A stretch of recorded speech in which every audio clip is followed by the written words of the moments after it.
friends, welcome to Madras Samayal. இன்னைக்கு நம்ம Madras Samayalல noodle soup எப்படி பண்றதுன்னு பார்க்கலாம். இதுல வந்து நம்ம சாஸ் எதுவும் சேர்க்க போறது இல்ல. வீட்ல இருக்கக்கூடிய பேசிக் மசாலாக்கள் தான் பயன்படுத்த போறோம். சாஸ் சேர்த்து பண்றது வந்து கொஞ்சம் வேற மாதிரி இருக்கும். இது வந்து டேஸ்ட் இன்னும் கொஞ்சம் வித்தியாசமா இருக்கும். இந்த ரெசிபி பண்றதுக்கு ஃபர்ஸ்ட் வந்து ஒரு panல 2 டேபிள்ஸ்பூன் எண்ணெய் சூடு பண்ணிக்கோங்க. எண்ணெய் சூடானதும் இதுல 2 டேபிள்ஸ்பூன் போல ரொம்ப குட்டி குட்டியா நறுக்குன பூண்டு கூடவே 1 டீஸ்பூன் ரொம்ப குட்டி குட்டியா நறுக்குன இஞ்சி. இஞ்சி வந்து குறைவா இருக்கணும், பூண்டு வந்து அதிகமா இருக்கும். ஃபர்ஸ்ட் வந்து ஒரு வாட்டி mix பண்ணதுக்கு அப்புறமா இதல ஒரு வெங்காயம், அதையும் வந்து ரொம்ப சின்ன சின்னதா நறுக்கி வச்சிருக்கேன். சேர்த்துட்டு வெங்காயம் வந்து ஒரு 2-3 நிமிஷம் வதங்கட்டும்.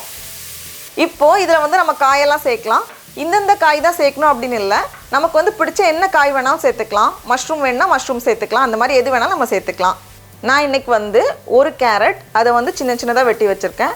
கூடவே 4 பீன்ஸ் அதையும் இந்த மாதிரி சின்ன சின்னதா வெட்டி வச்சிருக்கேன். 1/4 கப் போல ஃப்ரெஷ் கார்ன் இல்லனா இது எல்லாமே நம்ம பண்ணலாம். பாதி குடை மிளகாய், கடைசியா கொஞ்சம் முட்டைக்கோஸ் அதையும் உள்ள சேர்த்துடலாம். இது மொத்தத்துல ஒரு 2 கப் போல காய் சேர்த்திருக்கேன்.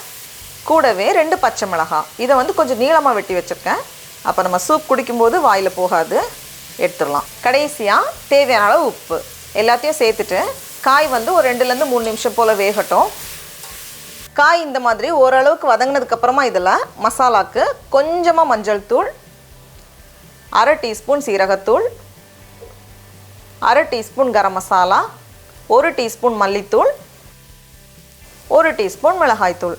காரம் வந்து குறைவா போதும்னா 1/2 டீஸ்பூன் சேர்த்துக்கோங்க.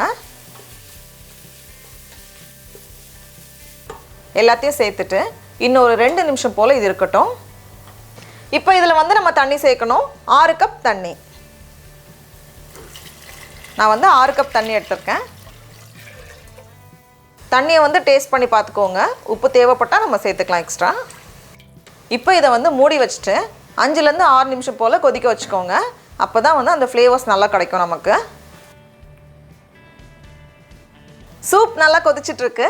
அடுத்து நம்ம வந்து நூடுல்ஸ் சேர்க்கணும். நான் இன்னைக்கு வந்து 150 கிராம் ஹக்கா நூடுல்ஸ் எடுத்துர்க்கேன். அப்படி இல்லனா நமக்கு விருப்பமான என்ன நூடுல்ஸ் வேணாலும் பயன்படுத்திக்கலாம். இது வந்து 2 ல இருந்து 3 நிமிஷத்துல ரெடி ஆகிரும் அப்படினு போட்டுருக்காங்க. ஆனா நம்ம ஃபுல் 3 நிமிஷமும் வேக வச்சதுக்கு அப்புறமா சோள மாவு தண்ணி சேர்த்தோம் அப்படினா நூடுல்ஸ் வந்து ரொம்ப வெந்து ஓவரா வெந்து ரொம்ப சாஃப்ட் ஆயிரும். அவ்வளவு நல்லா இருக்காது. அதனால வந்து ஒரு 1.5 நிமிஷத்துலயே நம்ம வந்து சோள மாவு தண்ணி சேர்க்கணும். சோள மாவு தண்ணி சேர்த்தோம்னா தான் சூப் வந்து கொஞ்சம் கெட்டியாகும். அந்த எடுத்து சாப்பிட்றப்போ நல்லா இருக்கும். அதனால ஃபர்ஸ்ட் வந்து சோள மாவு தண்ணி நம்ம ரெடி பண்ணி வச்சுட்டு நூடுல்ஸை சேர்க்கலாம். 2 டேபிள் ஸ்பூன் சோள மாவு கூடவே கொஞ்சமா தண்ணி சேர்த்து இந்த மாதிரி நல்லா கலந்து ரெடியா வச்சுக்கோங்க. இப்போ பாருங்க ரொம்ப அழகா இந்த மாதிரி கொதிச்சிட்டு இருக்கு. இந்த மாதிரி கொதிச்சு வந்ததுக்கு அப்புறமா தான் நம்ம வந்து நூடுல்ஸை சேர்க்கணும். நான் வந்து 2ஆ உடைச்சி சேர்த்துக்க போறேன். சேர்த்துட்டு இதை மூடி வச்சுட்டு 1.5 ல இருந்து 2 நிமிஷம் போல நான் வேக வைக்க போறேன்.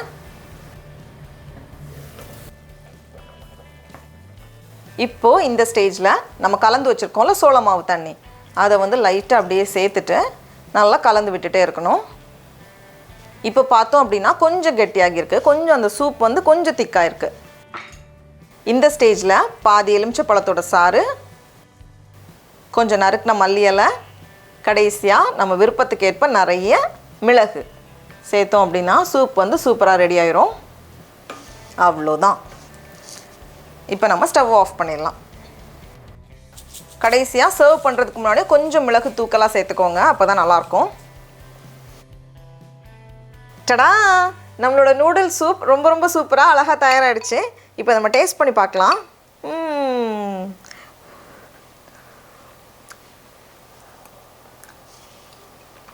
ரொம்ப ரொம்ப நல்லா இருக்கு. இது வந்து 4 பேருக்கு போதுமான அளவு இருக்கும். நீங்களும் கண்டிப்பா இந்த ரெசிபியை வீட்டில் செஞ்சு பாருங்க. உங்களுக்கு இந்த வீடியோ பிடிச்சிருந்துச்சுன்னா மெட்ராஸ் சமையலுக்கு சப்ஸ்கிரைப் பண்ணுங்க. நாவின் சுவை ரம்புகள் மலரட்டும்.